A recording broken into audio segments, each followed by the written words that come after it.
Minha avó tinha um hábito que toda a família achava peculiar. Ela guardava potes de vidro vazios. Dizia que eram úteis. Mas há cerca de 2 anos, depois que ela se mudou para a cidade, comecei a notar algo. Alguém está recolhendo os potes que ela deixou para trás. E não é ninguém da nossa família. Tudo começou com uma conversa boba no almoço de domingo. Minha tia Marta, enquanto servia o doce de goiaba, comentou que o vizinho do sítio abandonado ali na curva do rio tinha sumido.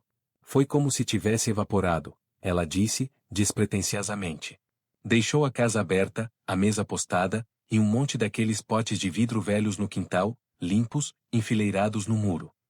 Eu quase engasguei. Aquela imagem era idêntica ao quintal da minha avó, antes dela ir embora. Foi aí que me lembrei do primeiro pote que sumiu. Vou contar isso do jeito que lembro, sem firula. Meu nome é Daniel, e cresci no sítio da minha avó, lá no interior de Minas, perto de uma cidadezinha que nem aparece direito no mapa. A vida era pacata, o silêncio era um som constante, e a rotina da avó era mais previsível que o nascer do sol. Ela acordava, fazia o café, cuidava das galinhas e colecionava potes. Não era uma coleção de luxo. Eram potes de maionese, de azeitona, de palmito, aqueles vidros comuns, de boca larga. Ela os lavava com um cuidado obsessivo, tirava o rótulo com água quente, os enxaguava e os deixava secando ao sol, sobre um pano de prato branco, na mesa da varanda. Depois, eles iam para uma prateleira de madeira na despensa, vazios, reluzentes. Quando perguntávamos para que era tudo aquilo, ela dava uma resposta sempre vaga: um dia a gente precisa de um lugar para guardar as coisas. A gente dava risada. Achei que era mania de velho, sabe? Daquelas coisas inofensivas. Tudo mudou quando meus pais conseguiram um AP pequeno na cidade grande, a uns 300 quilômetros dali, e insistiam para a avó vir morar conosco. Ela resistiu por meses, mas uma queda boba, que deixou o quadril dolorido, foi o argumento final. Ela viria por um tempo. Lembro do dia em que ajudamos a arrumar as coisas dela. Ela foi meticulosa com tudo, mas quando chegou nos potes, ficou quieta. Olhou para aquelas 3 prateleiras cheias de vidros vazios e murmurou: mais para ela do que para mim, deixa eles aí. Faz favor. Não tira da prateleira. E nem joga fora. Prometi que não faria nada. Na época, soou como o apego sentimental de uma idosa às suas pequenas loucuras. O sítio ficou fechado. Eu ia a cada 15 dias, só para checar se estava tudo em ordem, cortar a grama perto da casa. Nas primeiras visitas, tudo normal. A despensa intacta, os potes ali, parados, pegando pó. Até que, na 4ª visita, notei. O da ponta da prateleira de cima, um pote de palmito antigo, com uma pequena rachadura no gargalo, havia sumido. Estranhei. Será que eu tinha mexido sem querer e ele caiu? Procurei pelo chão, atrás dos móveis. Nada. Decidi que devia ter me enganado, talvez a avó tivesse levado aquele específico. Esqueci. Mas na visita seguinte, outro havia desaparecido. Dessa vez eram de maionese, daqueles baixinhos e largos. A fileira estava claramente incompleta. Um frio estranho passou pela minha nuca. Alguém tinha entrado no sítio. Revirei a casa toda. Portas e janelas estavam trancadas como eu havia deixado. Nenhum sinal de arrombamento. Nada fora do lugar, exceto o pote que faltava. Não fiz nada. Que ia eu dizer? Policial, roubaram um pote de vidro velho? Parecia absurdo. Comecei a vir toda semana. Era como uma compulsão. Chegava, ia direto para a despensa. E toda vez, 1 ou 2 potes haviam sumido. Sempre limpos, sem deixar rastros. A prateleira estava ficando vazia de maneira ordenada, da esquerda para a direita, de cima para baixo. Como se alguém estivesse fazendo um inventário. A ausência era a única prova da invasão. E era uma prova silenciosa, que só fazia sentido para mim. Foi quando comecei a prestar atenção no mundo fora da despensa. Nas minhas caminhadas até a casa, pelo carreador de terra, sentia aquele peso nas costas, a sensação clichê, mas muito real, de estar sendo observado da linha de árvores que margeava a cerca. Os pássaros calavam quando eu passava. Uma vez, encontrei pegadas no barro mole perto do riacho, mas eram apenas as minhas de visitas anteriores, já meio apagadas pela chuva. Ou pelo menos, era o que eu tentava acreditar. A paranoia começou a morar comigo. Em casa, na cidade, ficava olhando para a pia, para os nossos próprios potes de vidro. Me peguei contando-os. Toda noite, antes de dormir, a imagem que vinha era daquela prateleira de madeira, cada vez mais vazia, na escuridão absoluta da despensa do sítio. O que alguém queria com potes de vidro vazios? Para guardar o quê? E então veio o almoço na casa da tia Marta, e o comentário sobre o vizinho que evaporou. Quando ela descreveu os potes enfileirados no muro, uma ficha caiu com um estrondo que só eu ouvi. Não era coincidência. Era um padrão. Alguém, ou alguma coisa, estava coletando potes de vidro vazios na região. E isso, de alguma forma, parecia estar ligado a desaparecimentos. Naquela tarde, voltei para o sítio determinado a acabar com aquilo. Iria pegar todos os potes que restavam e os levaria para a cidade. Quebraria cada um. Acabaria com a coleção, talvez, com o que quer que estivesse vindo atrás dela. Estacionei o carro mais nervoso do que nunca. O silêncio do lugar parecia espesso, pesado. Antes mesmo de abrir a porta da cozinha, eu sabia. Algo estava diferente. A primeira coisa que percebi, ainda do lado de fora, foi a porta da cozinha. Não estava trancada. Eu tinha certeza absoluta, uma certeza que vem daquele ritual repetido de fechar, puxar o ferrolho enferrujado e conferir a tranca, de que a havia trancado na última vez. Mas ela estava apenas encostada. 1 centímetro de abertura escura, como um convite mudo. O coração batia forte no meu peito, aquele som abafado que enche os ouvidos. Por um momento, pensei em voltar para o carro, ligar para alguém. Mas quem? O que eu diria? A vergonha do absurdo segurou meus pés no chão de terra batida. Respirei fundo, empurrei a porta devagar. O rangido familiar pareceu um grito na quietude da tarde. O cheiro dentro de casa estava diferente. Não era mofo, nem poeira. Era um cheiro limpo, ácido, de água sanitária. Como se alguém tivesse lavado o chão. A luz da tarde entrava fraca pelas janelas sujas, cortando a penumbra da sala. Tudo parecia no lugar, a mesa de centro, o sofá desbotado, o rádio antigo. Caminhei em silêncio, ouvindo apenas o rangido ocasional do assoalho sob meus pés. O caminho até a despensa, no fundo do corredor, parecia ter quilômetros de comprimento. A porta da despensa estava entreaberta. Eu sempre a fechava. Sempre. Por causa da umidade, dizia a avó. Meu pulso ficou gelado. Apertei o celular no bolso, uma âncora inútil num lugar onde o sinal nunca chegava. Empurrei a porta de madeira com a ponta dos dedos. A prateleira estava vazia. Não 1 ou 2 potes faltando. Todos. Todos os potes de vidro haviam sumido. A madeira clara, limpa de poeira onde antes os vidros estavam, brilhava de forma obscena naquela escuridão.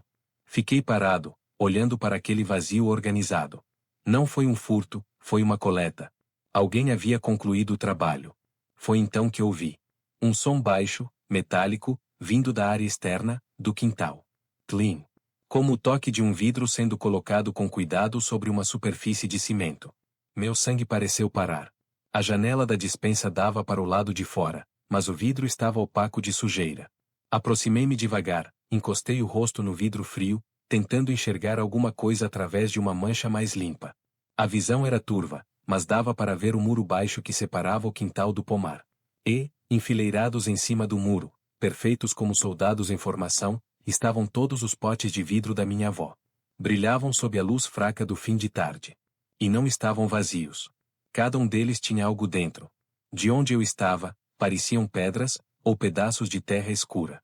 Um formigamento correu pela minha espinha. Alguém havia não só os roubado, mas os preparado. Colocado algo dentro. Para quê? O medo deu lugar a uma raiva súbita, invasiva. Isso era uma violação.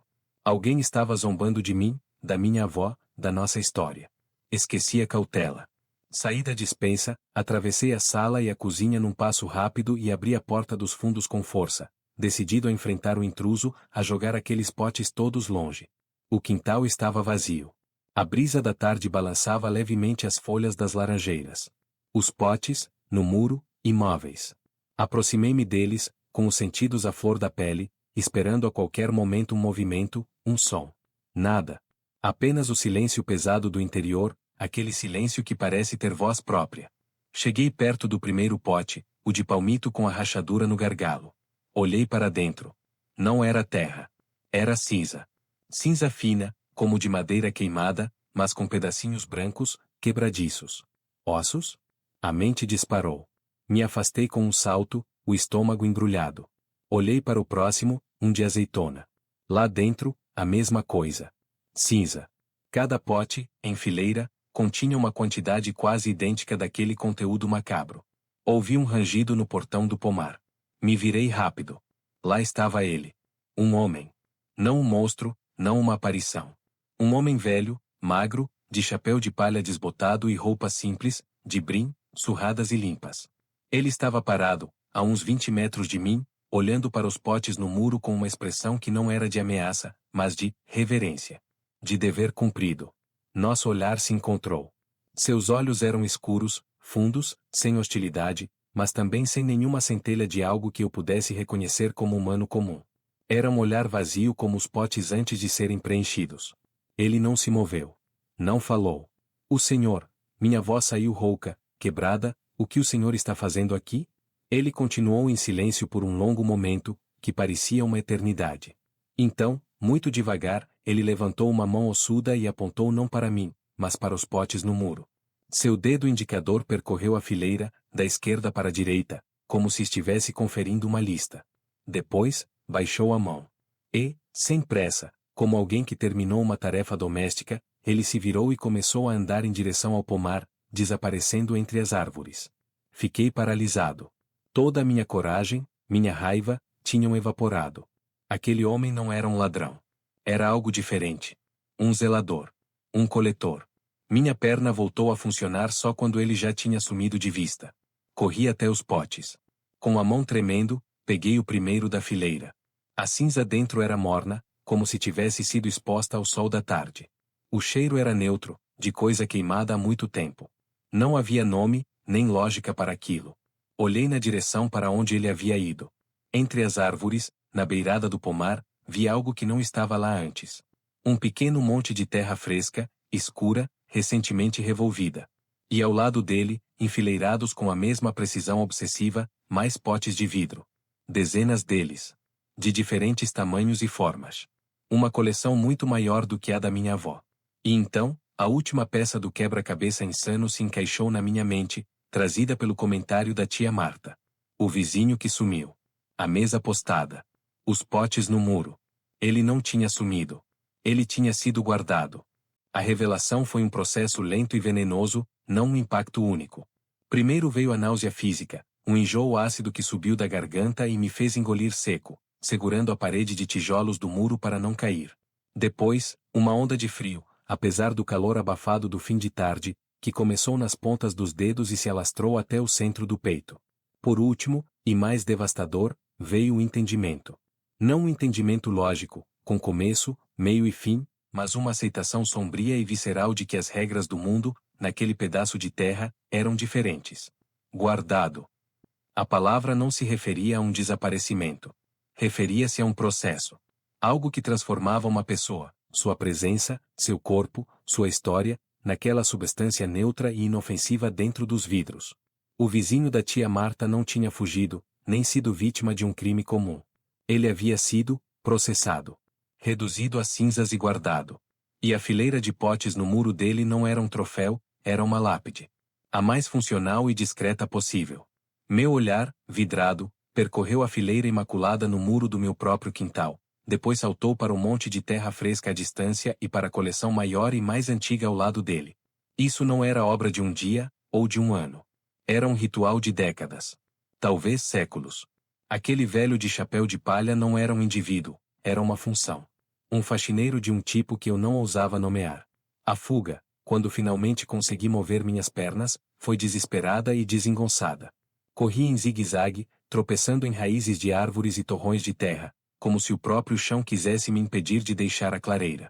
O som dos meus próprios passos parecia ensurdecedor, um bate-estaca anunciando minha localização para qualquer coisa que estivesse ouvindo. Ao cruzar a porta dos fundos, joguei meu peso contra a madeira, girando a chave e engatando o ferrolho enferrujado com uma força que me doeu a mão. O clique metálico soou ridiculamente frágil. Precisei escorar a porta. O ato era irracional. Se aquilo quisesse entrar, uma cadeira não faria diferença, mas me deu uma ilusão precária de controle.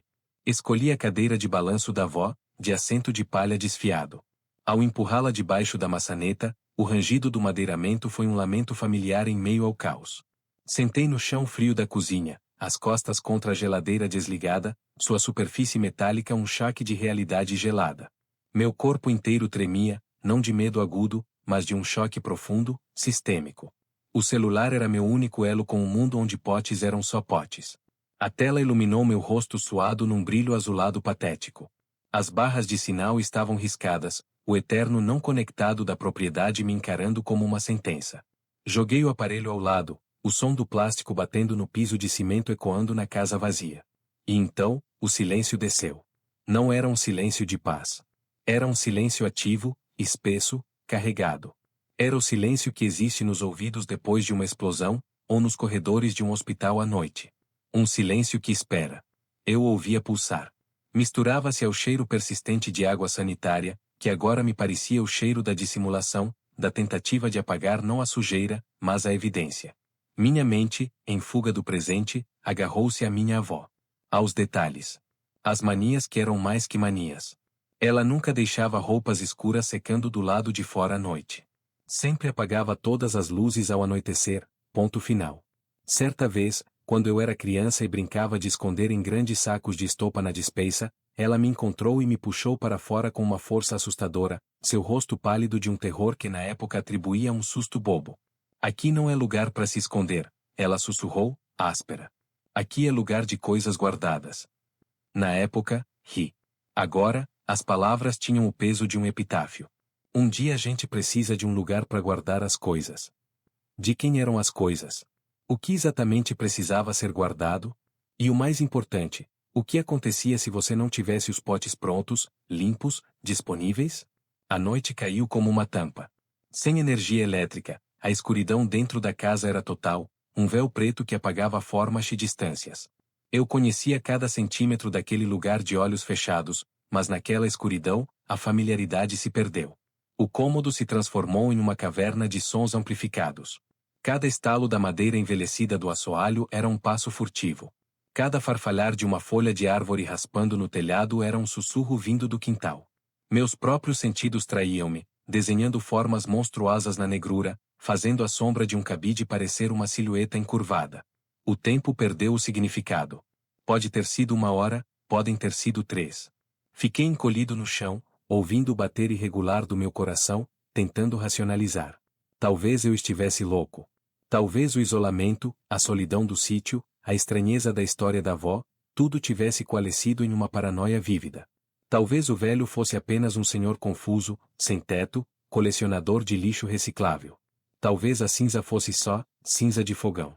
A mente humana busca desesperadamente a normalidade, mesmo quando ela já fugiu faz tempo. Foi então que o silêncio se quebrou. Clean. O som era inconfundível. O toque claro, cristalino, quase musical, de um vidro sendo colocado com delicadeza extrema sobre uma superfície dura. Não veio da direção do quintal. Veio da frente da casa. Da varanda. Meu corpo inteiro se contraiu, os músculos travados em um espasmo de terror puro. A respiração parou nos pulmões. Clean. Outro. Mais nítido. Mais perto. Como se o colocassem no degrau superior, bem diante da porta. Ele não tinha ido embora. Ele estava lá fora. E não estava repetindo o ritual do quintal. Estava iniciando um novo. Dirigido à casa. Dirigido a mim. Um ranger de madeira, o som dos degraus da varanda cedendo sob um peso. Uma luz apareceu, espectral, por baixo da fresta da porta. Não era a luz amarelada e quente de um lampião. Era uma luz branca, fria, clínica, de lanterna ou farolete. Ela varreu o vão da porta, subiu e desceu, como um olho cego examinando o limiar. A sombra de um corpo, alongada e distorcida pelo ângulo, dançou por trás do vitro desbotado da janela da cozinha.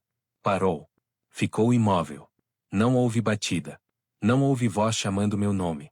Nenhuma tentativa de comunicação humana.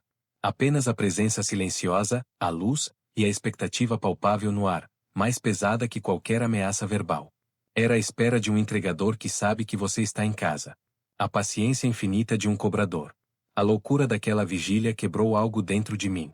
O medo, quando atinge um certo ápice, vira seu oposto. Uma espécie de resignação gelada, uma exaustão da alma. As perguntas, a confusão, o pânico, tudo se dissolveu em uma única percepção clara e aterradora. Eu não era um espectador acidental. Eu era parte do sistema. A coleção de potes da minha avó não estava sendo roubada. Estava sendo transferida. E eu, como herdeiro do espaço físico, era agora o responsável pela continuidade do serviço. Os potes vazios que seriam deixados não eram uma ameaça. Eram ferramentas. Era a indicação de que a minha vez no ciclo havia chegado. A luz, após uma eternidade, moveu-se. A sombra recuou. Ouvi os passos lentos e deliberados descendo os degraus, o crujir de cascalho sendo pressionado, afastando-se. O som desapareceu na noite. O silêncio voltou, mas agora era diferente.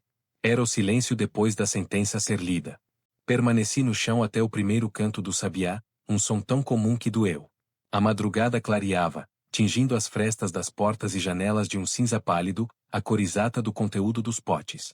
Só então me levantei, os membros rígidos e doloridos como os de um homem muito mais velho. Aproximei-me da porta da frente, cada passo um esforço. Puxei a cortina de tecido gasto 1 centímetro. Lá estavam eles. 2 potes de vidro. Novos, ou tão limpos que pareciam novos. Sem rótulo, sem marca. Brilhavam com a umidade do orvial da madrugada, gotas escorrendo pelas laterais como lágrimas frias. Estavam posicionados lado a lado, perfeitamente alinhados com a moldura da porta, no centro exato do degrau superior. A mensagem não poderia ser mais clara: estes são seus. O trabalho continua. A pergunta que ecoou na minha mente não foi por que eu. Foi o que acontece se eu recusar.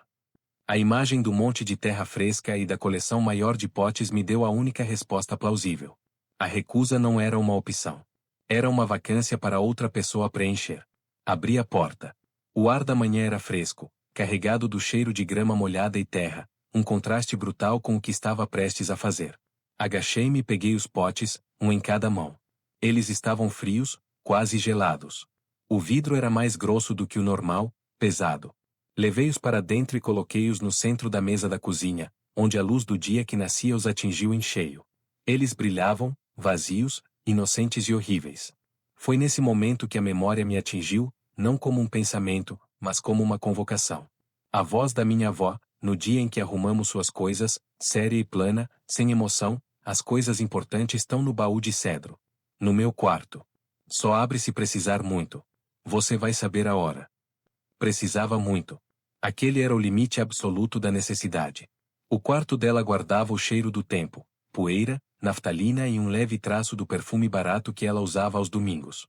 O baú de cedro, escuro e sólido, estava no mesmo lugar, aos pés da cama de dossel cujas cortinas estavam encardidas. A tampa pesada resistiu antes de abrir com um gemido longo que pareceu um suspiro vindo do próprio móvel. Por cima, tecidos, um chale de crochê, toalhas de mesa antigas. Por baixo, o passado, fotografias sépia de rostos sérios e desconhecidos, certidões de nascimento e óbito amareladas, um terço de madriperola desfiado. E no fundo, como se esperasse para ser encontrado, um caderno escolar de capa preta e dura, e uma caixa de metal de biscoitos, enferrujada nas bordas. O caderno não tinha nome na capa. As páginas eram preenchidas com a caligrafia meticulosa e firme da avó, mas a tinta mudava de cor ao longo dos anos: azul, preta, vermelha nos registros mais recentes. Não era um diário de sentimentos. Era um inventário. Uma contabilidade do invisível. Cada entrada tinha uma data, às vezes espaçada por meses, às vezes por anos. Nas páginas mais antigas, havia um nome. João da Silva, 12 de março de 1957. Pote largo, rótulo de café solúvel. Maria das Dores, 22 de agosto de 1963. Pote médio, rachadura na base. Depois os nomes começaram a rarear, substituídos por descrições. O Homem da Estrada Velha, outubro de 1978. Pote de azeitona, gargalo estreito. A Mulher que Vinha do Rio, janeiro de 1989. 2 potes pequenos, iguais. Nas últimas décadas, os nomes e descrições desapareceram completamente. Restaram apenas as datas e as especificações precisas dos potes. 5 de novembro de 2010. Pote de palmito, rachado no gargalo. 14 de julho de 2018. Pote de maionese, baixo e largo. As últimas entradas coincidiam exatamente com a sequência de desaparecimentos da prateleira da despensa. Ela não estava apenas ciente. Ela documentava. Ela sabia qual pote seria recolhido e quando. Este caderno era um manual de operações. Um registro da taxa de renovação da comunidade. Minhas mãos sujavam as páginas amareladas. O passivo que eu havia herdado não era um sítio. Era uma função. Abri a caixa de biscoitos com os dedos trêmulos. Dentro, sobre um pedaço de veludo desbotado, havia uma única chave grande e pesada, de metal enferrujado. Era antiga, do tipo que abre fechaduras maciças. Um barbante grosso a prendia a um pequeno retângulo de madeira queimada em uma das pontas, carbonizada e frágil. Virei o pedaço de madeira. No verso, riscadas com caneta esferográfica, as duas letras que destravariam tudo, C. R. O significado veio instantaneamente, uma memória de infância ouvida em conversas de adultos. Casa da Rede. A pequena construção de pedra e barro, meio desmoronada, perto da nascente no fundo da propriedade, escondida por um cipó espesso. Ninguém da minha geração jamais tinha entrado lá. Diziam que pertencera a uma família, os Redes, que tinha sumido sem deixar vestígios antes mesmo da minha avó nascer. A história oficial era que tinham migrado para a cidade. As histórias não oficiais, sussurradas depois da terceira pinga, falavam de um sumiço em uma única noite, deixando a mesa postada para o jamais feito. A casa da Rede não era uma casa. Era um depósito. O depósito final. Olhei pela janela do quarto, na direção do fundo do vale. Dava para ver o telhado de telhas musgosas quase engolido pela vegetação. Sempre foi parte da paisagem, invisível por ser tão comum. Agora era o ponto focal de tudo. E então, olhei para os dois potes vazios na mesa da cozinha, banhados pela luz plena do sol do meio-dia. A luz comum, do dia a dia, que não dissipa o terror, apenas o torna mais nítido, mais inescapável. A luz na qual você precisa tomar decisões que não têm volta. Eu tinha um caminho, tecnicamente. Um caminho de fuga. Poderia pegar aqueles dois potes, colocá-los no carro, dirigir até a cidade, na primeira lixeira pública, jogá-los dentro de um saco de lixo comum. Poderia vender o sítio por qualquer preço, nem que fosse $1, e nunca mais olhar para trás. Poderia tentar apagar tudo como um surto psicótico induzido pelo isolamento. A lógica humana, o instinto de sobrevivência, gritava por essa opção. Mas havia outro conhecimento, mais profundo e mais antigo, que sussurrava. Um conhecimento que minha avó carregava nos ossos e que agora, através do sangue e da herança silenciosa, pingava em mim. Se você quebra o ciclo, você se torna o elo que falta. A ausência precisa ser preenchida. O trabalho precisa ser feito. Se você não guarda, você precisa ser guardado. A pilha de potes ao lado do monte de terra não era uma ameaça, era uma lição de história. Aquele velho de chapéu não me atacou. Ele me avaliou. Ele me passou a tarefa. E ao deixar os potes vazios, ele não estava me condenando. Estava me iniciando. A decisão não foi tomada com um estalo heróico. Foi uma erosão. A resistência dentro de mim foi sendo carcomida pela verdade das coisas.